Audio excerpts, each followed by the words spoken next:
Entonces, brevemente sobre esto, porque ustedes ya lo tienen muy bien en la mente. Flexión y extensión. Simplemente hay una articulación, por ejemplo, el codo, y esa articulación está uniendo dos segmentos de una extremidad. Ese que sería el segmento distal, porque está más alejado del eje central del cuerpo, y ese que sería el proximal, ¿cierto? Bueno, ok. Si con base en esta articulación yo acerco el segmento distal al proximal, eso sería una flexión. Y si lo alejo, sería una extensión, simplemente. En el caso, por ejemplo, de la articulación de la muñeca o de la articulación del carpo, esto sería flexión, entre otras cosas en posición anatómica hacia adelante, esto sería flexión y esto sería extensión. Pero ustedes dirán, no, pero aquí estoy volviendo a acercar otra vez este segmento de acá. No, porque es como si yo cogiera un ángulo de 15 grados, 45 grados, 90 grados, 270 grados, lo que va haciendo es hiperobtuso, digámoslo así, ¿cierto? Ok. Observen que en posición anatómica toda flexión sería para adelante. Por ejemplo, flexión de las articulaciones, bueno, todavía no hemos visto esos términos, pero estos serían las primeras falanges de los dedos, y aquí estarían unos huesos que llaman metacarpianos, 5 huesitos. Entonces, de las primeras falanges, los metacarpianos, articulaciones metacarpofalángicas. Miren que sería hacia adelante en posición anatómica, y lo contrario sería extensión. Ok. Ustedes saben entonces que tenemos que la mano es una expresión de la evolución, básicamente. Entonces los reto a que hagan lo siguiente: levanten toda la mano, por favor. No es un juramento. Suelten los lapiceritos. Vamos a ver quién es capaz de hacer esto. Entonces, por ejemplo, cojan, por decir algo, el dedo meñique y hagan esto sin mover los otros dedos. No, no son capaces. Ah, no, chao. No, no. Bueno, está bien, pues otra más fácil. La última falange, por ejemplo, esta, muévanla. Ah, no. ¡Qué miedo! Bueno, ok. Entonces, flexión y extensión. En el caso de la articulación del hombro, ¿cómo hacer la flexión en la extremidad anterior? Es llevar realmente el segmento distal hacia adelante por extensión de la definición. Entonces, para articular el hombro, es decir, el húmero sobre la escápula, es decir, el brazo sobre el hombro, la articulación del hombro, sería llevar en ese caso el brazo hacia atrás, hacia adelante.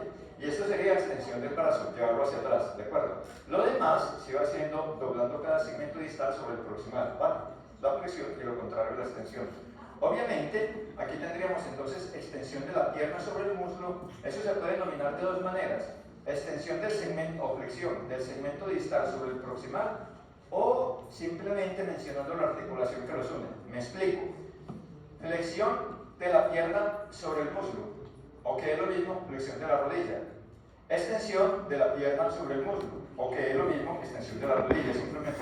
Flexión del antebrazo sobre el brazo, o flexión del codo. Extensión del antebrazo sobre el brazo, o extensión del codo, simplemente. Aquí, ¿qué estoy haciendo? Flexión de la cadera, o sea, flexionando el muslo sobre la pelvis, flexión de la cadera. Y aquí sería extensión de la cadera. ¿Vale, muchachos? Como habíamos dicho que en el término dorsal hay varias excepciones y una de ellas es el pie, entonces tengamos en cuenta una cosa, muchachos. Si yo doblo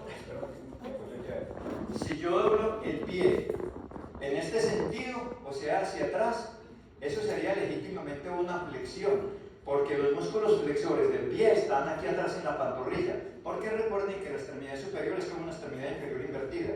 La planta del pie, recuerden que equivaldría a la palma de la mano, y entonces yo aquí estaría flexionando la mano sobre el antebrazo, o sea, flexión del carpo, la articulación, y aquí extendiendo. En este caso estaría flexionando el pie, bien todos, perdón, sobre la pierna.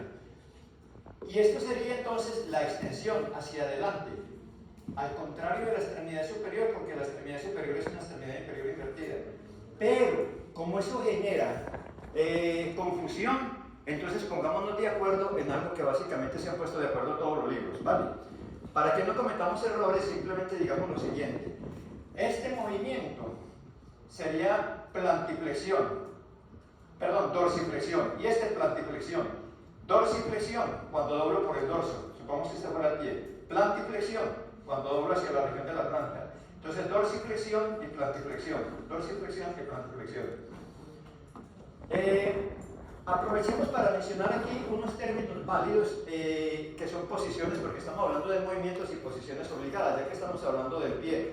Si una persona tiene una lesión neurológica, lo veremos en el curso de acontecimientos, y por decir algo, no puede apoyar el pie en el talón, sino que lo tiene que dejar inclinado, es decir, apoyadito sobre los dedos, pero no es capaz de apoyarlo sobre el talón. Parece un caballito cuando está pastando, y por lo tanto esa posición se llama pie equino. Si es al contrario y solamente puede apoyarse sobre el talón, pero no es capaz de apoyar la punta de los dedos, sino que tiene esta posición obligada, apoyándose solamente sobre el talón, se llama pie talo. Pie equino, pie talo. Pie equino, pie talo. Ahora, si yo separo, por ejemplo, las rodillas, o uno las rodillas, ahí se lo voy a dejar de tareita, para que déjame una tareita. Una de las dos posiciones, siempre le doy esta misma tareita y siempre me olvidé, se llama paro y la otra se llama valgo. Por ejemplo, aquí estoy separando las rodillas. Rodillas lleno, entonces el fenómeno sería un lleno paro o un lleno valgo. Y aquí la estoy acercando, bueno, en una posición pues obligada, no un paciente que tenga ese problema. Y si están muy juntas entre sí, el fenómeno sería lleno, que es rodilla, lleno varo o lleno valgo. Igual, por ejemplo, hay pie equinovaro, talo valgo, depende si a su vez están separados obligadamente o unidos. Cuando los dos coxales muy separados o muy unidos, también se puede llamar coxa valga o coxa vara. Bueno, vamos entonces con este otro movimiento. Bueno, en el caso del tronco, obviamente yo flexiono el tronco sobre la pelvis, sería flexión. O me voy hacia atrás, sería extensión. Básicamente ya hablo de flexión y extensión de la columna. Moviendo la cabeza hacia atrás sería una hiperextensión realmente de la columna cervical. Hacia adelante, una flexión del cuello, pues, y de los huesos de la columna cervical. Si llevo la cabeza hacia un lado, sería flexión lateral derecha, flexión lateral izquierda. Bueno, son términos muy sencillos que yo creo que usted ya por sentido común, por eso avanzamos rápido sobre esto, ¿no? Bueno, muchachos, lo otro es, ¿ustedes qué dicen? ¿Corre o no corre? ¿Qué apuesta? Así. Lo otro es entonces los términos de abducción y aducción. Como las palabras B de abducción y aducción sin la B, abducción y aducción se parecen tanto, uno puede pronunciar para diferenciarlas y que no se confundan al decir abducción, abducción. ¿Y a qué se refiere la abdu con B? B de abducción, o sea, abducción. A separar una extremidad del plano medio del cuerpo. Ya nos acordamos cuál es el plano medio. De tal manera, muchachos, que esto sería una abducción o abducción de la extremidad superior. Si yo la levanto por encima de los 90 grados, no la estoy acercando al plano medio. Es como si un ángulo sobrepasara los 90, 180, 270 grados. O sea, haciendo antes un hiperobtuso, digamos así, no sé si será el término correcto. Entonces, si yo la levanto por encima de los 90 grados con respecto al eje central del cuerpo, no lo estoy acercando al cuerpo, sino alejándola más en ese contexto de los grados. Entonces estaría hablando de una hiperabducción. Cuando veamos miembro superior, hay un tema que a mí me fascina y que me gustaría ser el que dé esa clase. Pues no, obviamente muy respetable quien le toque, pero me gustaría es como por un capricho personal. Porque hay un tema que me fascina de una estructura, un complejo de musculitos que son responsables del movimiento del hombro, que se llama el complejo del manguito rotador. Y me parece una cosa fantástica desde el punto de vista evolutivo. Y vamos a ver, cuando veamos ese tema, ¿cómo hace uno, utilizando los músculos del manguito rotador y otros músculos accesorios, para poder subir el brazo por encima de los 90 grados? Porque si ustedes miran, uno porque lo ha hecho toda la vida automáticamente, pero en el fondo eso es como mágico. Yo puedo levantar hasta aquí, pero ¿cómo hago para levantar hasta arriba si no tengo una cuerda, una polea que me esté jalando el brazo hacia arriba? ¿No lo han pensado alguna vez? Eso tiene una explicación muy bacana, que se explica por el complejo del manguito rotador. Se los dejo como para que les vaya quedando ese gusanito en la cabeza y se entusiasmen por ver qué es ese cuento para cuando lo veamos, ¿ya? Entonces, si yo acerco la extremidad al plano medio, entonces se llama lo contrario, aducción. Aquí estoy haciendo abducción de las extremidades inferiores. Aquí estoy haciendo aducción, abducción de la extremidad inferior derecha, aducción o de la izquierda. De hecho, unos músculos que hay en la cara medial de los muslos se llaman los aductores. ¿Por qué? Porque acercan la extremidad al plano medio. Entonces, con estos términos tan sencillos vamos a entender los nombres de los músculos. Un músculo que se llama aductor tal, flexor tal, extensor tal, y ahí se va a facilitar la cosa, ¿no? Bueno, obviamente, muchachos, ojo con esto. Si yo estoy llevando la extremidad hacia adelante, ahí no estoy haciendo abducción, porque no la estoy alejando del plano medio. El plano medio va entre los dos parietales y se extiende infinitamente en forma imaginaria para adelante y para atrás. Entonces tengo aquí la mano tan cerca del plano medio como aquí, aquí, aquí o aquí. La única forma de hacer abducción es lateralmente o por lo menos diagonalmente, pero nunca hacia atrás o hacia adelante. Esto sería flexión del hombro, estoy llevando el brazo para adelante, y esto sería extensión del hombro. ¿Estamos? Bueno. Los otros movimientos, entonces, aprovechando que estamos hablando un poquitico aquí de la extremidad superior, pero como ejemplo, porque esto aplica para todo, es este movimiento en posición anatómica. Si yo vuelvo a la posición contraria de la posición anatómica, es decir, a la que primigeniamente tenía en términos evolutivos, es decir, la mano en este sentido, eso se llama pronación. Y si la llevo hacia la posición anatómica, es supinación. Aquí estoy en pronación, en supinación. Entonces ya con eso nos va a quedar fácil entender que hay un músculo que se llama pronador redondo, pronador cuadrado, supinador largo, supinador tal, ¿sí? Entonces un músculo hace pronación, otro músculo hace supinación, ¿vale? Pronación, supinación es con volver a la posición anatómica. Si yo tomo una extremidad y la roto en este sentido, miren el micrófono, sin desplazarla en el espacio,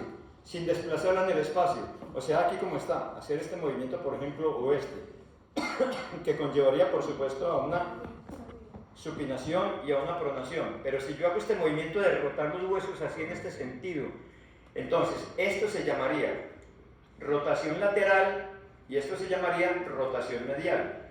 La rotación lateral necesariamente conlleva una supinación, porque llevo la mano a la posición anatómica. La rotación medial necesariamente conlleva a una pronación, porque llevo la mano a la posición contraria de la posición anatómica. Pero lo mismo ocurre para las extremidades inferiores. Miren, esto sería rotación lateral y esto sería rotación medial. Entonces, hay unos músculos que se van a llamar rotador tal, etcétera, ¿no? Sencillo, muchachos. Y el último de los movimientos aquí, en cuanto a extremidades, sería este. Vamos a suponer que con la extremidad superior yo escribo un cono en el aire. Con la punta de los dedos dibujo la base del cono. Y el vértice del cono obviamente sería mi hombro. ¿De acuerdo, muchachos? Ese movimiento se llama circunducción. Ahora, si esa circunducción es como si yo estuviera nadando de espaldas, o sea, llevando la mano hacia atrás y abajo hacia adelante, pero de nuevo hacia atrás, se llamaría circunducción lateral o externa. Pero si es como si estuviera nadando de pecho, es decir, llevo la mano, describo el círculo en el aire, pero llevo la mano hacia adelante, sería circunducción medial o interna. Recuerden que medial es sinónimo de interno, es decir, que está próximo al plano medio, ¿vale? Igual para la extremidad inferior, circunducción lateral o externa y circunducción medial o interna. Y un movimiento muy clave, demarcado en la evolución, súper clave, muchachos, es con los dedos de la mano. Habíamos dicho que la mano, la importancia evolutiva que tiene, como todo, pero la mano en especial por muchas razones. Entonces, para poder hacer esa pinza tan perfecta de la que hablamos, entonces se requiere. Recuerden que en la mano tenemos el primer dedo y los otros dedos oficialmente se llaman los 4 últimos dedos. El primer dedo y los 4 últimos dedos, ¿de acuerdo? Primero, que traduce literalmente el más importante, eso es lo que significa primero. Nosotros nos llamamos la familia de los primates por arrogancia. Quiere decir que somos la familia de los primeros, o sea, los más importantes, pero eso es una arrogancia. Pero primero traduce eso. Cuando vino la numeración se asoció con el número 1, pero lo que traduce esencialmente es el más importante, primero o primate. Entonces, el primer dedo lo podemos seguir llamando pulgar, ya lo sabemos. El segundo, índice. El tercero, simplemente tercero.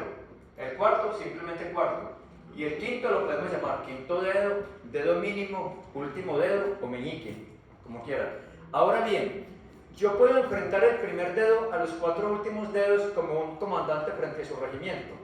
Para que una vez esté enfrentado a los 4 últimos dedos, basta con flexionar el primero y el segundo dedo y hago pinza, el primero y el tercer dedo y hago pinza, el primero y el cuarto dedo y hago pinza.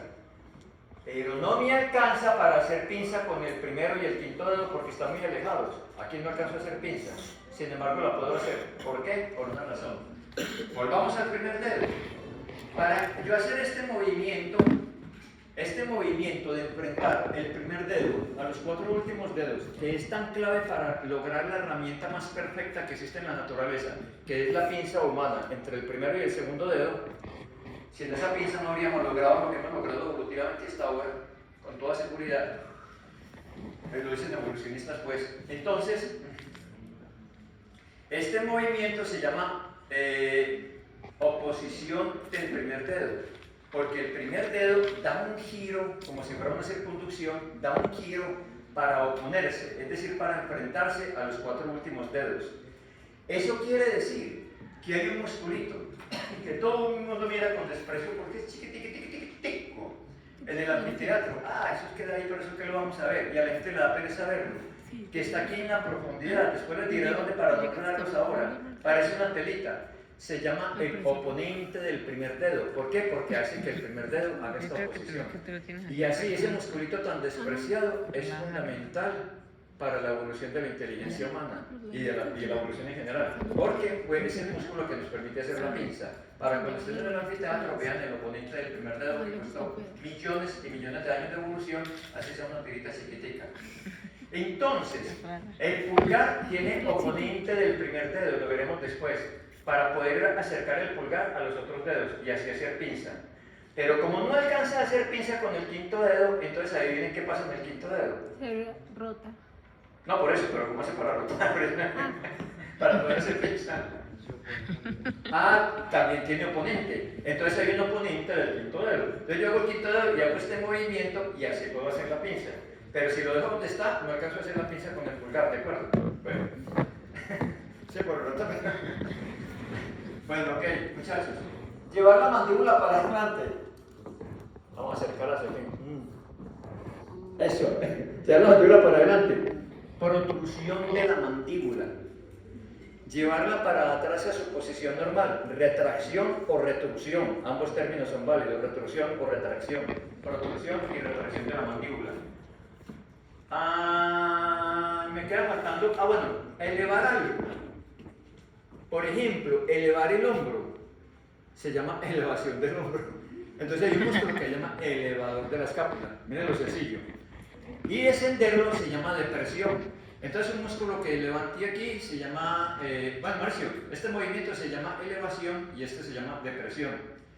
Si yo tengo una sonrisa o una risa como la del guasón, entonces la comisura labial se va para arriba y se eleva. Entonces hay músculos que elevan la comisura labial. Pero si yo estoy triste, como todo lo contrario, y todas las comisuras se me van para abajo, eso sería depresión de la comisura labial. Y vamos a ver que hay músculos que se llaman depresores de la comisura labial. Así esta cosa se pone más sencilla. Y lo último, ya que veo es aquí con los pies, eversión o inversión. Miren muchachos, yo puedo tener una lesión neurológica, porque esto aquí se mezcla mucho con de nervios periféricos, que me afecte el trabajo de determinados músculos y quedar con esta posición obligada, miren, donde solo puedo apoyar el pie en el borde lateral, sí, así, en el borde lateral, no puedo apoyarlo de ninguna otra manera. Eso se llama inversión del pie. Si es al contrario, se llama eversión del pie. Si no están viendo desde atrás, supongan que mi mano es el pie. Entonces mi apoyo sobre el borde lateral es inversión del pie. Mi apoyo sobre el borde medial es eversión del pie. ¿De acuerdo, muchachos? Ok, eversión, inversión. Bueno, listo. Salgámonos de aquí, que esto está como muy latoso.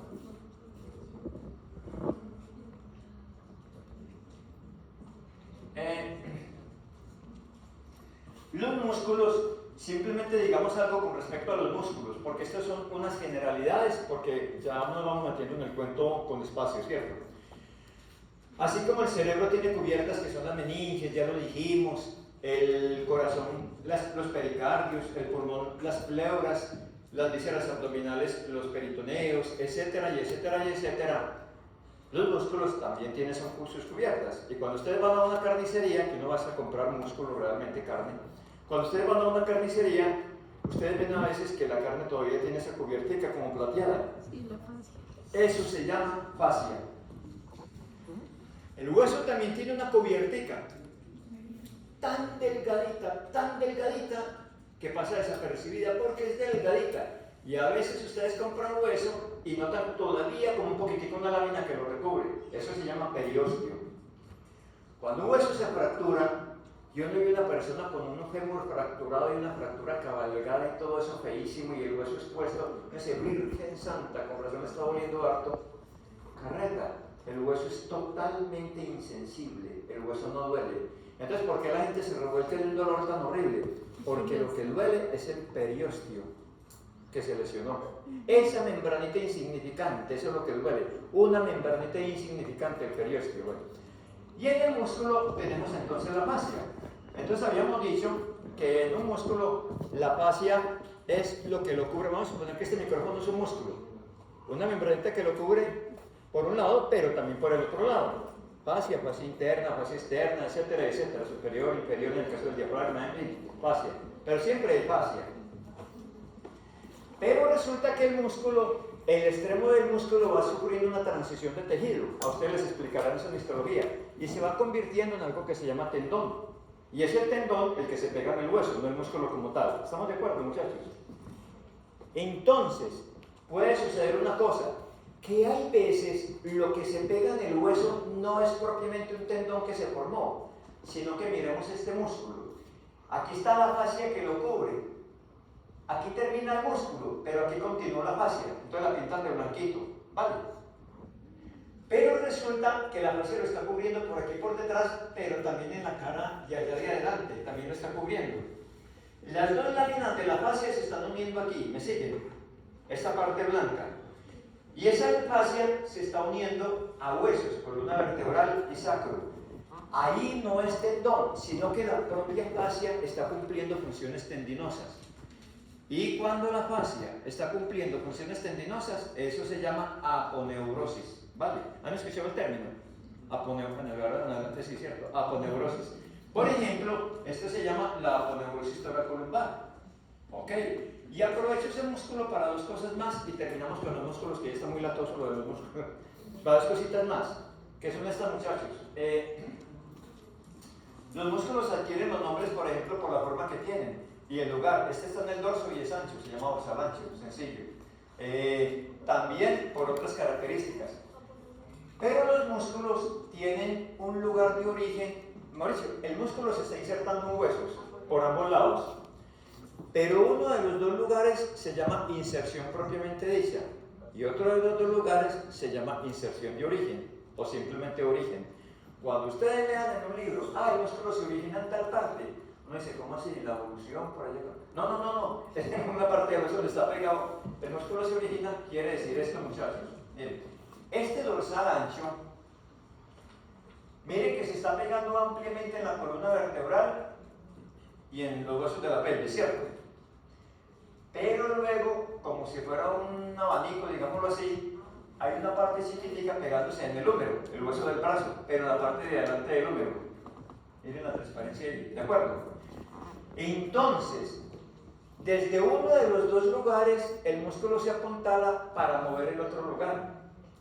El lugar donde el músculo tiene su punto de apoyo para desde el otro extremo, como una palanca, jalar algo, ese lugar donde tiene el punto de apoyo es lo que se llama origen o inserción de origen. Entonces dicen, el músculo se origina en tal parte o el origen está, ya saben, quiten el misterio. Es la parte donde se está intersectando, pero para mover el otro lado.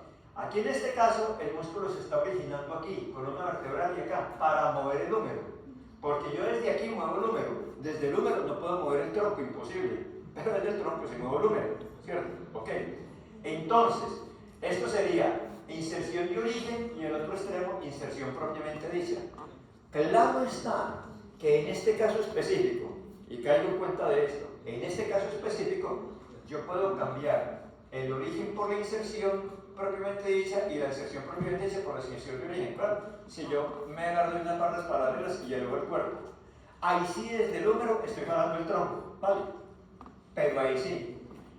Pero resulta que un músculo es muy fuerte, si la inserción de origen es muy amplia y la inserción propiamente dicha es cortica, porque es como si yo tuviera aquí 30 o 40 señores jalando con 30 cuerdas un Renault 4, o sea, un solo punto, ¿vale? En cambio, si la inserción de origen fuera chiquita y la inserción propiamente dicha fuera muy amplia, es como un señor con 30 cuerdas jalando 30 Renault 4, o sea, como que se invierte la cosa, ¿no? Entonces, por supuesto, entre más grande la inserción de origen y relativamente para ese músculo más pequeña la inserción propiamente dicha, más fuerza de tracción. Entonces, este músculo cuando se acciona, jala con fuerza el húmero pero para atrás. Entonces lo jala para atrás y es el típico raquetazo violentísimo de Rafael Nadal, ¡pah!, con una fuerza enorme, ¿vale? Entonces, está comprendido también esa parte muchachos. Bueno, nada que cambia. Tampoco. Ahí, ahora sí. Lo otro es que este sería un músculo normal. Esta es la cabeza muscular. Aquí estaría un punto de inserción y aquí el otro. Ahí no sabemos cuál es el origen ni cuál es la inserción propiamente dicha. Se supondría que este es el origen, donde generalmente está más cercano a la masa muscular, y aquí la inserción propiamente dicha. Pero un músculo, ya te lo digo mi niña, ¿sí? Pero un músculo puede tener dos masas carnosas en paralelo, o tres masas carnosas en paralelo, o cuatro masas carnosas en paralelo. Cuando tiene dos masas carnosas en paralelo, o sea, tendría, por decir algo, dos orígenes y una inserción propiamente dicha, obviamente le da una gran fuerza de tracción, porque es esta masa jalando y esta también jalando para mover la parte ósea que hay aquí. Entonces, cuando tiene dos masas carnosas en paralelo, ese músculo se llama bíceps. Cuando tiene tres masas carnosas en paralelo, ese músculo se llama tríceps. Y cuando tiene cuatro masas carnosas en paralelo, ¿cómo se llamará? Cuádriceps. Entonces el cuádriceps tendrá una enorme fuerza de tracción o poquita. Enorme. ¡Enorme! Cuatro gigantes jalando un solo punto. Entonces, como hay un solo cuádriceps y está aquí, muchachos, aquí, en la cara anterior del muslo, para jalar la pierna, porque los cuatro masas están aquí para jalar los huesos de la pierna. Entonces, imagínense el penalti cobrado por un... Les voy a contar una pequeña anécdota, muy chiquita. La selección de Brasil de 1970 se supone que es la mejor selección de toda la historia, inigualable. Pelé, Jairzinho, Rivelino, Falcao, no sé quién más había por ahí, en fin, Carlos Alberto, en fin. Entonces, ha sido la selección perfecta de la historia hasta ahora. Y había un tipo que era Rivelino. Rivelino tenía un bigote como de camionero y todo eso. Y Rivelino tenía una fama impresionante, que cobraba con mucha fuerza, o sea, tenía un cuádriceps muy bien desarrollado, cobraba con una fuerza enorme que a los arqueros les daba miedo. Un penalti de Rivelino, no, mejor que pase el balón, yo que voy a andar con balón y todo, o cuando cobraba un tiro libre. Y una vez, en el Mundial del 78, que fue la despedida de Rivelino, claro, como era la despedida de Rivelino, lo ponían a él a cobrar todo como en honor a Rivelino. En la despedida de Rivelino, en el Mundial del 78 en Argentina, yo no recuerdo contra qué país le tocó cobrar un tiro libre. El arquero creo que era un arquero polaco, no recuerdo dónde, o alemán, no sé. Cuando yo que iba a cobrar Rivelino, el tipo lo que hizo inmediatamente fue echarse la bendición, hizo así. Y cuando iba así, pasó el balón, no alcanzó ni siquiera a echarse la bendición del todo. Entonces, ¿qué quiere decir eso? Que Rivelino tenía muy buen padre. Ya. Bueno, listo, sigamos aquí.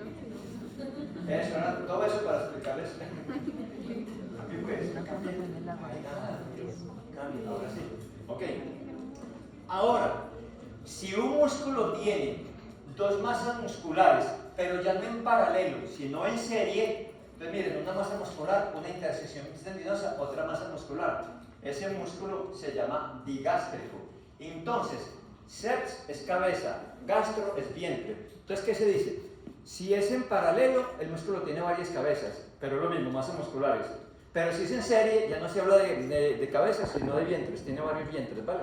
Es un capricho anatómico, pero así se maneja. Entonces, en este caso no se habla de cabezas, o sea, no el sufijo seps, sino aquí se hablaría de vientres. Digástrico, no sea dos vientres, sea dos gástricos. Esto sería que multigástrico, me imagino. Ahora bien, otros músculos tienen, por ejemplo, forma de dientes de sierra, se llaman serratos, los veremos. Pero aquí hay un ejemplo de un músculo que, al contrario de lo que veíamos ahora, tiene 4 masitas musculares. Pero las 4 masas musculares no apuntan a la inserción propiamente dicha, sino al... a ver cómo explico esto. No es eso lo que quería decir, me retracto, no. Simplemente tiene 4 masas musculares, pero las 4 masitas musculares, sí, no apuntan a, a un punto específico de la inserción propiamente dicha, sino que se divide en 4 tendones, 1, 2, 3, este que va por allá atrás que está borradito, y 4 tendones, para ir a 4 lugares diferentes. Como va a llegar a 4 lugares diferentes, esto sería el origen del músculo, un solo punto, pero llega a 4 puntos diferentes, pierde fuerza de tracción, pero se vuelve un músculo muy hábil. Entonces hay 2 músculos, uno que se llama el flexor superficial de los dedos, lo veremos después, y el flexor profundo de los dedos. Los 2 tienen esa característica. Entonces es un músculo que termina en 4 tendones para los 4 últimos dedos, y otro más profundo que también termina en 4 tendones para los 4 últimos dedos, superficial y profundo. Entonces, yo no tengo gran fuerza de atracción en los dedos, pero sí una gran versatilidad. O sea, los dedos pierden fuerza, pero ganan inteligencia, digámoslo así, una gran versatilidad, ¿no? Bueno, muchachos, entonces, les dejo otra tarita chiquitica, muchachos, que es la siguiente. Les voy a dar aquí una pista, pero no les voy a contar del todo. Vamos a suponer que yo hago este movimiento, estoy jalando algo, levantando una cosa pesada. Lo estoy haciendo gracias a unos músculos de aquí de la cara anterior del brazo. Vamos a ver que hay uno que se llama bíceps braquial, otro se llama coracobraquial, otro se llama braquial o braquial anterior, en fin, eso lo veremos después. Pero vamos a suponer que yo estoy utilizando los músculos de acá para jalar el antebrazo y subirlo. Entonces, todos estos músculos están haciendo el mismo trabajo. Son varios, pero apuntando al mismo movimiento, ¿cierto? Esos músculos se llaman agonistas, los que hacen un movimiento específico. Pero de los agonistas siempre hay uno que es el más importante de los agonistas, y ese músculo se llama protagonista. Los agonistas y protagonista. Por ejemplo, yo voy a levantar una pesa y la logro levantar, y alguien dice, uy, qué bíceps tan tenaces los que tiene, el que tiene. Y resulta que el bíceps es un agonista. Pero el protagonista, o sea, el que más fuerza está haciendo, realmente es un músculo más profundo que hay, que se llama el braquial. Después lo veremos. Pero lo que quiero decirles es que todos los músculos que participan en determinado movimiento se llaman agonistas. Pero el principal de ellos, el más importante para ese movimiento, se llama protagonista. Pero resulta, muchachos, que para yo hacer este movimiento y hacer esta flexión del brazo con fuerza, porque estoy levantando un resorte, necesito relajar los músculos de atrás. Porque los músculos de atrás, si los contraigo, me extienden el antebrazo. ¿Cierto, muchachos? Entonces, estos de atrás, que se opondrían al movimiento de estos músculos agonistas, estos de atrás se llamarían antagonistas. Entonces son los que se oponen a un movimiento y los que debo relajar. Porque si contraigo agonistas y antagonistas, no se mueve nada, ni para ni para uno ni para otro. ¿Ok? En este caso, vamos a suponer que lo que intento hacer es lo contrario. Estoy bajando algo, una reja bien pesada, o sea, estoy haciendo extensión del antebrazo sobre el brazo, o sea, extensión del codo. Ahí los músculos agonistas serían los extensores, y esos pasarían a ser los antagonistas. ¿Queda claro, muchachos? Sí, bueno, ok. Y por último, para que no nos olvidemos de la bella neuro, muchachos, recordemos el homúnculo motor, recordemos el área motora, área 4 de Brodmann, etcétera, ¿cierto? ¿Okay? Recordemos la vía piramidal, que la vía piramidal se va a dividir en vía corticobulbar y corticoespinal, en fin. La vía corticoespinal de la vía piramidal, entonces sabemos que se decursan un 90%, esa clase no la vamos a repetir, y que en su recorrido va entregando información a estas anteriores, a estas anteriores, a estas anteriores, a estas anteriores de la médula espinal, para que de ahí las neuronas de las anteriores vayan a inervar el músculo. Ese cuento lo sabemos de sobra, ¿cierto? Ok. En la médula espinal, todo eso para comentarles una cosita simplemente que es esta. En la médula espinal, aquí tenemos el asta ventral anterior y aquí el asta dorsal posterior. Astas anteriores que son motoras. Resulta, muchachos, que la parte cervical de la médula, donde se generan las neuronas para mover los miembros superiores, y la parte lumbar o lumbosacra, donde se generan las neuronas, donde están los cuerpos neuronales para mover los músculos de los miembros inferiores, tienen una característica en común. La zona medial, ojo, miren aquí, la zona medial de esa asta anterior se encarga de los músculos proximales y la zona lateral de los músculos distales, sencillo por el dibujo, tanto en miembro superior como en miembro inferior. Y de esa asta anterior, la zona posterior se encarga de los músculos flexores y la zona anterior de los extensores. Lo mismo acá, ¿de acuerdo, muchachos? Listo. Entonces, hagamos una cosa. ¿Qué hubo? ¿Lo puede volver un segundo, por favor? Uy, cómo es difícil de volver. Gracias. Bueno, no, hagamos una cosa. La presentación que sigue, yo lo voy a dejar para que la copien. Y esta, voy a dejar que la copien, pero no digamos en la introducción evolutiva que hicimos ni nada, sino esta parte ya académica, ¿sí? Entonces yo se las mando. Pero la otra sí que las dejo aquí de una vez, ¿sí? Para que no me pongan a copiar eso y yo se las mando, muchachos. Andrés, te la mando a ti, entonces. Bueno, ok.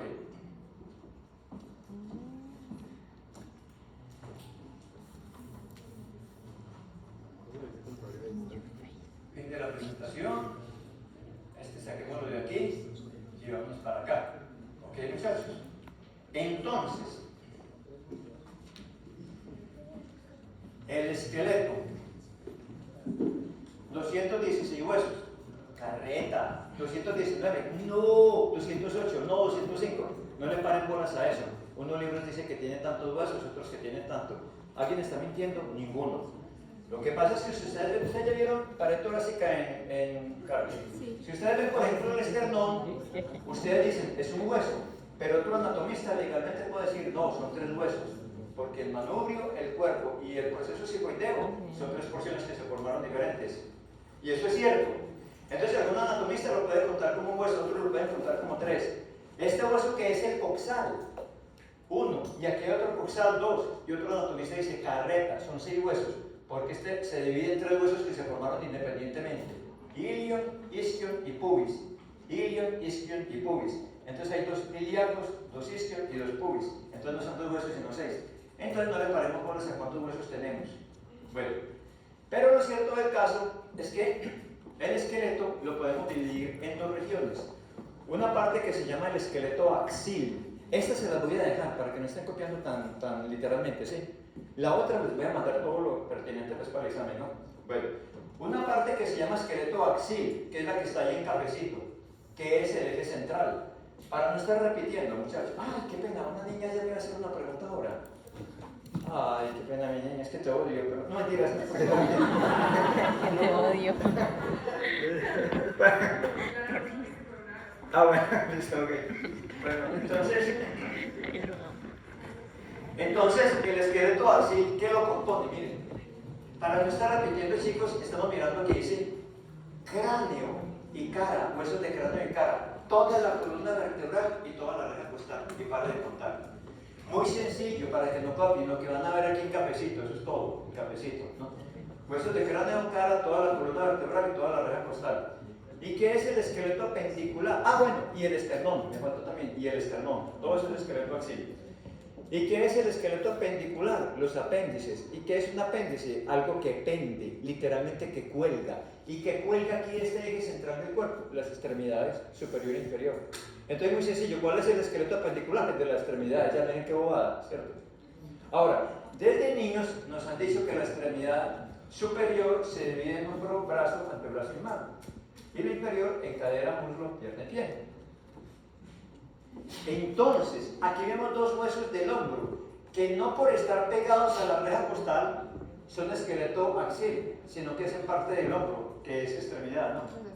Y aquí vemos los dos coxales, que ya dijimos el nombre, que no por estar pegados a la columna son esqueletoaxil, sino que son parte de la cadera, entonces de la extremidad inferior, ¿vale? Bueno. Una vez en el semillero de Camino a las Ciencias de la Salud, una profesora le preguntó a los chicos, ¿en qué parte se divide el miembro inferior? Entonces levantó la mano una niña. Dijo, a ver, sí, muslo y contramuslo. Y entonces yo estaba dando esta misma clase, me acuerdo, en el 120, hace años. Y yo conté esa anécdota y todo el mundo pagado de la risa.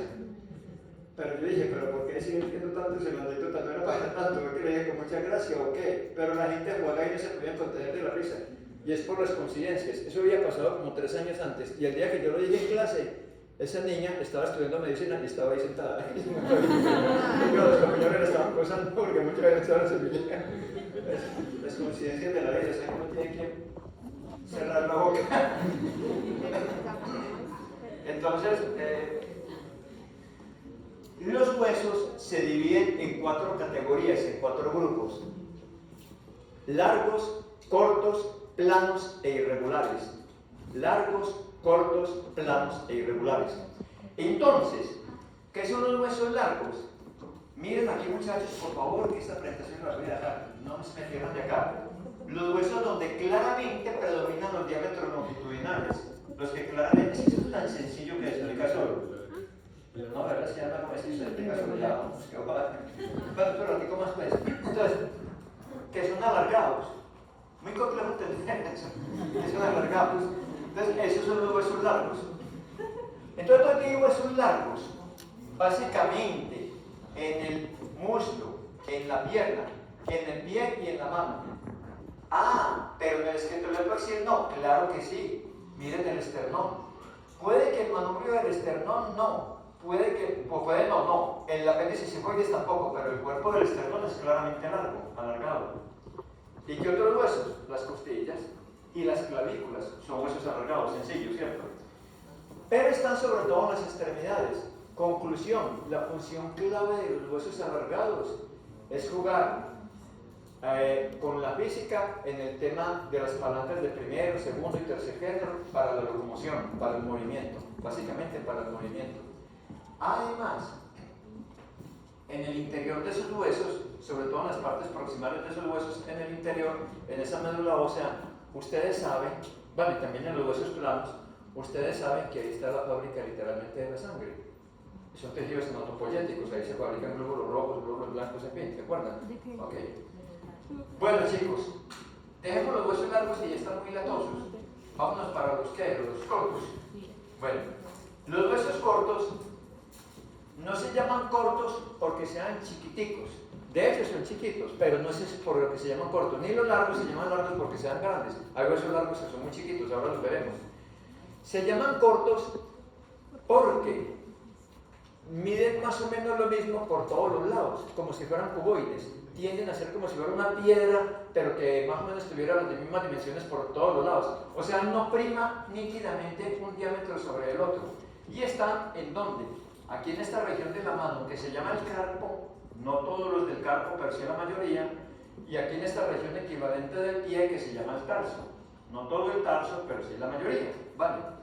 ¿Para qué sirven los cortos? Ahora lo explicaré, ahora que veamos una mano y un pie de cerca. Vamos con los huesos planos.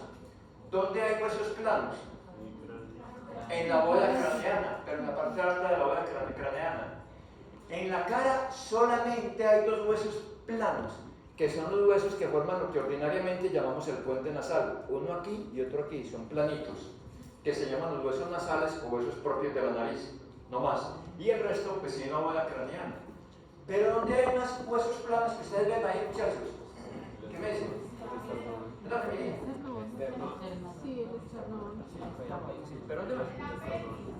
El esternón, claro. Pero, y Estrada no había dicho ahora pues que la pelvis, ¿cierto, mi niña? Y Estrada no había dicho pues ahora que el esternón era un hueso largo. No, así no, vámonos. No, sí. ¿Por qué? Porque el esternón es un hueso largo, pero también aplanado. Igual las costillas. Las costillas son huesos largos, pero también aplanados. Me explico. Yo puedo tener una estructura larga como como un tubo de metal. Eso es largo y punto. Pero puedo tener una estructura larga como una correa.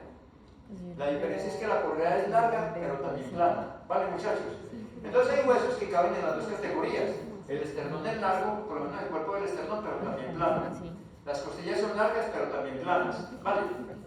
Bueno, las clavículas son solamente largas. Estos huesos son solamente largos. Pero una cosa muy importante que yo venía detrás, la pelvis.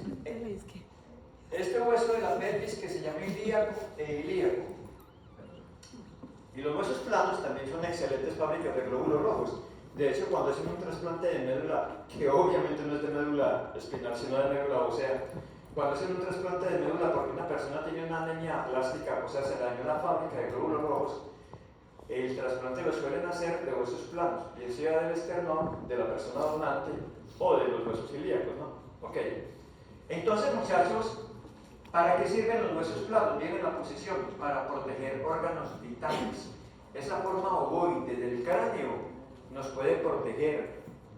Pero ¿cómo que plano si eso es ovoide? Sí, yo puedo tener una cartulina que es totalmente plana, pero cargada enrollada debajo del hombro, igual no deja de ser plana. Entonces, esa forma ovoide protege algo sagrado que es el cerebro, ¿no? Contra traumas, golpes, etc. Pero también la reja costal y el esternón están protegiendo órganos vitales, que son el corazón y los pulmones. Entonces, ¿qué están protegiendo los dos ilíacos? ¿A quién se le ocurre? Los ricos.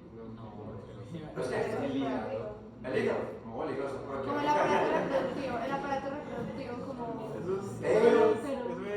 Pero no el aparato reproductivo. Claro. 5, no 10 mejor. Claro. Madre natural sabia. Obviamente, en toda especie, por más del machismo pues absurdo, secular y ridículo que ha permeado la historia de la humanidad, en toda especie son mucho más importantes los ovarios que los testículos. Porque la población masculina puede disminuir sensiblemente, pero vaya que verde en la femenina y se puede extinguir una especie, ¿no? Igual en la naturaleza, ¿no?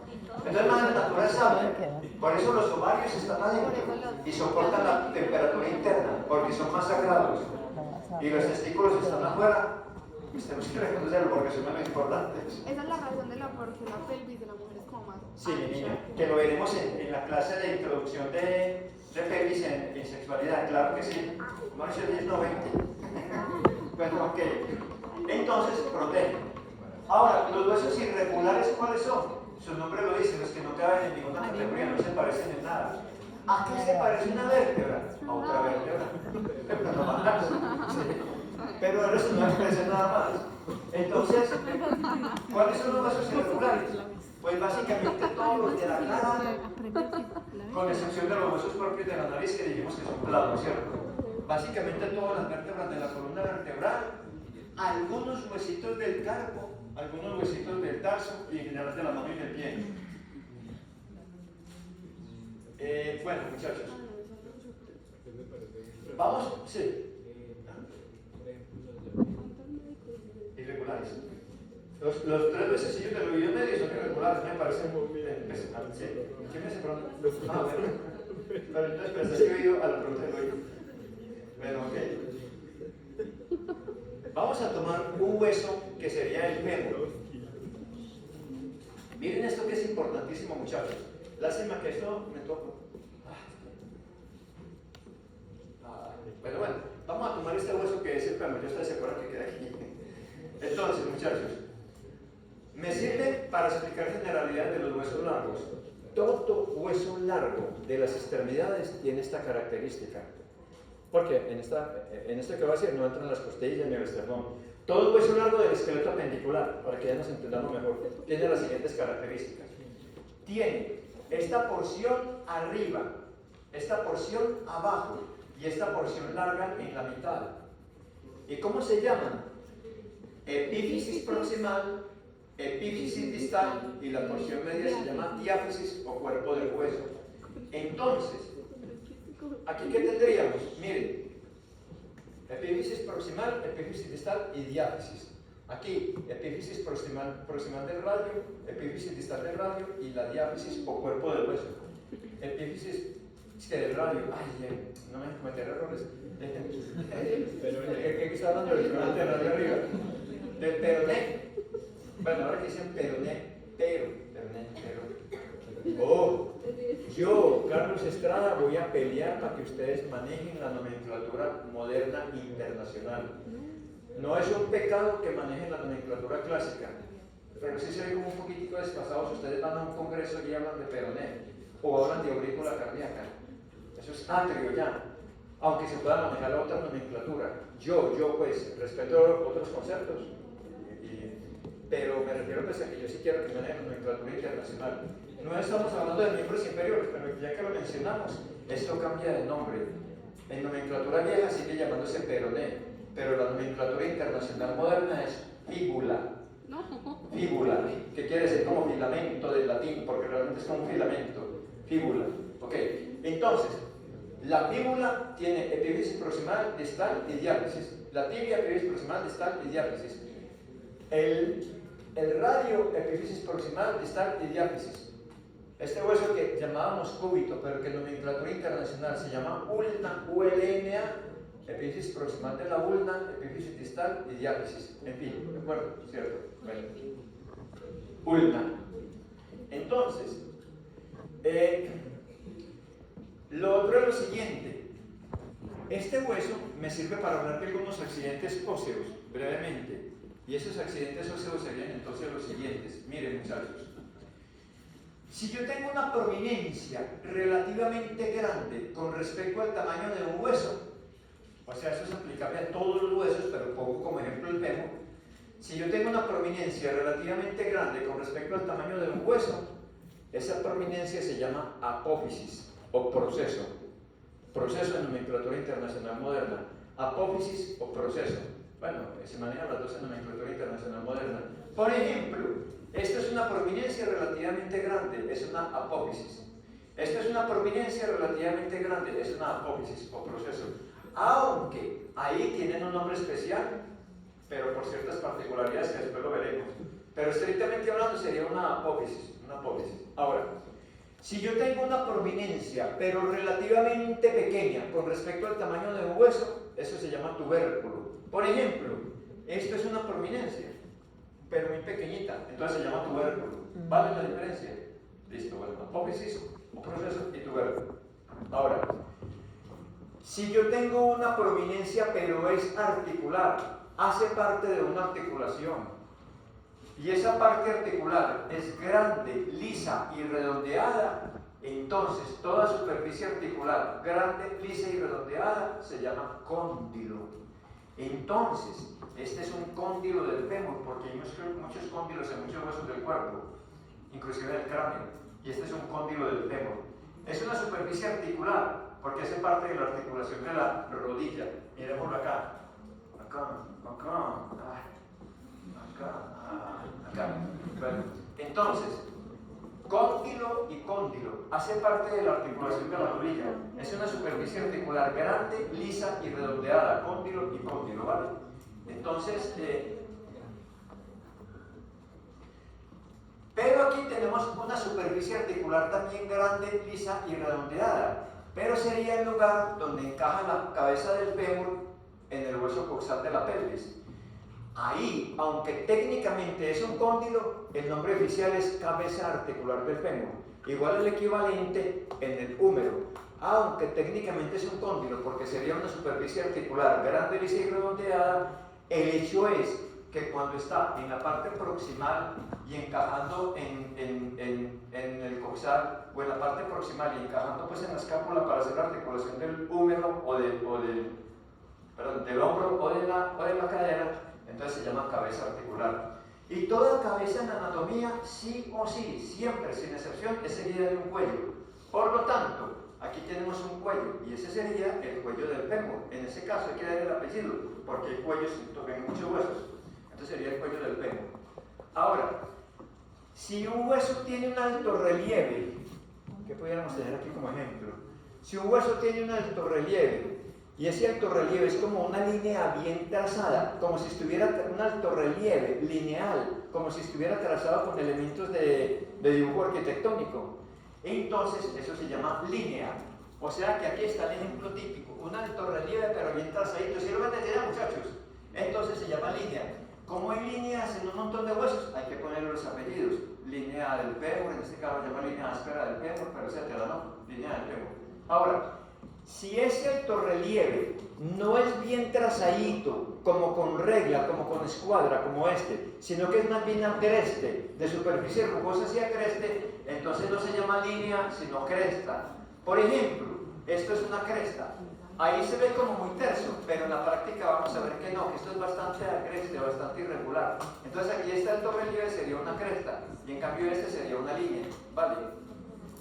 Ahora, una excavación que tiene un fondo en medio de dos estructuras óseas, de dos masas óseas, se llama fosa. Por ejemplo, esto es una fosa. Por ejemplo, ¿qué apellido le darían ustedes a esta fosa para diferenciarla de fosas que seguramente tienen muchas partes? Del fémur. Pero otro apellido. Está entre los dos cóndilos, fosa intercondílea del fémur. Sí, por ejemplo, sí. Bueno. ¿Cuál es la fosa que vimos? Ay, alguien había pedido la palabra ahorita por allí, qué pena, no, bueno, ok, bueno. Ahora, vamos a suponer que yo tengo un prado de golf. No sé si aquí alguien juegue golf, yo nunca he jugado golf, pero todo el mundo ha visto un prado de golf, quizás en el cine puede ser, ay, no me digan que no. Bueno, vamos a suponer que yo tengo un prado de golf. ¿Qué caracteriza un prado de golf, muchachos? ¿Qué es? Te odio. Entonces, ¿qué es? Es terso, ¿cierto? Sí. Que es muy terso, ¿cierto? Que es como un piso, pero bien pulidito, ¿cierto? Vamos a suponer que en la mitad de ese campo de golf yo tengo sembrada una mata. Y de pronto yo digo, pero qué bobada, un campo de golf bien bonito y una mata en toda la mitad. Quitemos esa mata. Entonces yo voy y quito la mata y arranco la mata. Pero resulta que la mata tiene raíces y las raíces tienen raicillas. En última, al arrancarla, ¿cómo queda la tierra? Levantada y como llena de poros. Exactamente, eso es el concepto que sigue. Tuberosidad. ¿Qué es una tuberosidad? ¿Se acuerdan que dijimos que no es la carne, o sea el músculo, el que se inserta propiamente en un hueso, sino el tendón? O en su defecto la aponeurosis, ¿se acuerdan?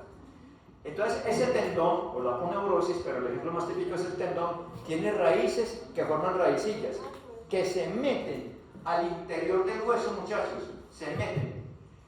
Cuando uno muere, o cuando un animal muere, entonces se pierden esas raicillas, pero queda una parte levantada del hueso, como toda porosa, como indicando como las cicatrices de que ahí se insertaron tendones. Eso es una tuberosidad, una superficie porosa que está indicando que ahí se insertaron raicillas de tendones. ¿Está claro el concepto? Sí que sí, pues. Bueno, ahora, vamos a suponer que esta cortina es un hueso. ¿Sería un hueso que largo, corto, plano, irregular? Plano, lógicamente. Vamos a suponer que es un hueso, ¿cierto? Que un hueso plano. Una excavación en el borde de un hueso, generalmente plano, o que sea más o menos aplanado, una excavación, vamos a suponer que aquí viene el hueso, pero que es una excavación, ¿vale? Una excavación redondeadita, ¿sí? Se llama escotadura. Por ejemplo, aquí en el manubrio del esternón hay una excavacióncita, se llama la escotadura esternal, o sea, una excavación. Vamos a suponer que este es un hueso, pero que no viene todo así, sino que forma como una excavacióncita, ¿vale? Entonces eso se llama escotadura. Y si es lo contrario, vamos a suponer que este es el hueso, pero que en vez de bajar aquí forma como un chusito, como un triángulo, que tiene una punta que chuza, como un chusito hacia afuera y sigue. ¿Sí me van a entender? Eso se llama espina. Eso sería la espina del hueso. No me digan que lo dicte como, ya ustedes verán cómo copian la definición de acuerdo a su concepto. ¿De acuerdo? Ok, muchachos. ¿Qué me queda faltando? No, si me queda faltando, los pregunto en el examen. ¿Cómo? Una fosa, digamos, tú tienes dos masas óseas como los dos cóndilos, y entre los dos forman como una cuevita, eso es una fosa. Pero una escotadura es en el borde de un hueso plano, ¿no? Casi, o por lo menos aplanado. Entonces se forma una excavación redondeadita, pero en el borde de un hueso como plano, ¿sí? Entonces eso haría una escotadura, ¿sí? Bueno, muchachos, no me acuerdo de más por ahora, esperemos a ver si. Este es un hueso largo, corto, plano y irregular. templado. ¿Qué hueso es? Parietal. Parietal. ¿Les puedo contar una anécdota o no? Sí.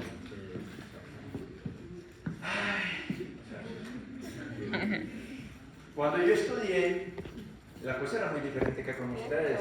No teníamos computadores, no teníamos celulares, no teníamos tabletas, era estudio de libros y los libros no tenían las gráficas que tenían ahora. Era uno lean texto y texto e imaginándose uno las imágenes, porque los libros no venían ilustrados sino con dibujos, realmente, era muy complejo. O con algunas fotografías. Y no había tantos libros, había que prestar. Además estudiábamos por esos libros franceses que eran llenos de epónimos. La arteria de Rossignol forma de la arteria de Wilson, que la arteria de Wilson de la arteria de Jacobson, una cantidad de epónimos que tocaba aprenderse eso de memoria. Ahora no. A usted se les facilitó todo, se les facilitó todo lo que quieren. Los odio. Entonces resulta. Entonces resulta, por ejemplo, les voy a contar, a mí me tocó ver anatomía 1 y anatomía 2. Le tocaba, y desde el primer semestre anatomía 1, pura anatomía. Y eso, pues, le tocaba a uno estudiarse todo, anatomía, histología y embriología.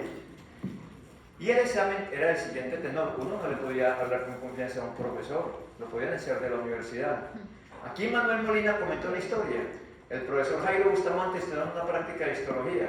Y un estudiante mirando el microscopio le dijo, Jairo, ven que no entiendo esto. Y llega el profesor Bustamante y mira. Dijo, en primer lugar, yo no me llamo Jairo, sino el doctor Bustamante. En segundo lugar está tal cosa. Y en tercer lugar, la decanatura queda expulsado a la universidad. Y así. Y expulsado a ese muchacho por haberle dicho Jairo. Una vez yo iba a presentar un examen de tantos que me tocaron de la misma manera, pero les cuento esta anécdota. Lo citaban a uno a las 6:30 de la mañana. Si uno tenía la luz arrugada, 0 en el examen.